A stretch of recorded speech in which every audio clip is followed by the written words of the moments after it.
Pada waktu ini, timbul pelaburan yang berunsur penipuan dengan melobi peserta agar melabur di dalam urusan niaga pertukaran mata wang asing forex dengan menggambarkan bahawa mereka boleh mendapatkan keuntungan yang sangat lumayan.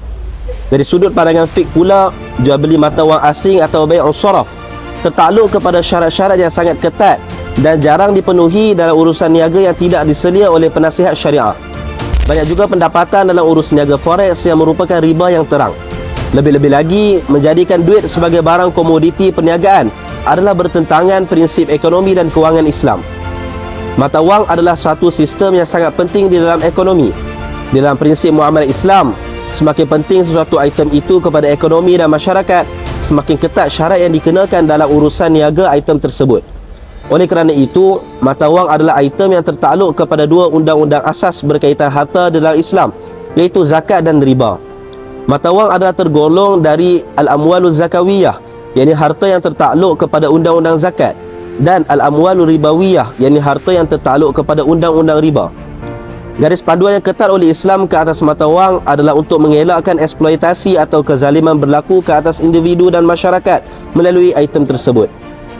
Berbalik kepada isu forex, Majlis Fatwa Kebangsaan telah pun memutuskan bahawa perdagangan pertukaran mata wang asing forex oleh individu secara lani, yakni individual spot forex melalui platform elektronik adalah haram kerana ia bercanggah dengan kehendak syarak dan umat Islam dilarang dari melibatkan diri dalam perdagangan mata wang seumpama ini.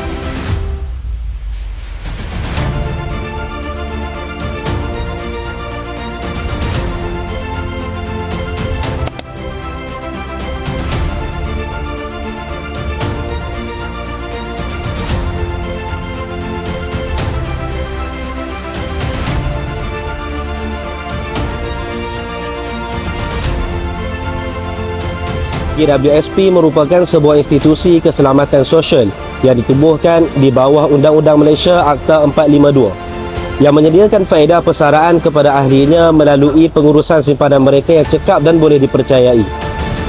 KWSP juga menyediakan sistem yang efisien dan mudah bagi memastikan para majikan memenuhi tanggungjawab undang-undang serta kewajipan moral mereka untuk mencarum kepada KWSP bagi pihak pekerja mereka. Hukum mencarum di KWSP. KWSP telah membuat pengumuman secara rasmi bahawa pelaburan yang dibuat oleh KWSP adalah bercampur antara halal dan haram.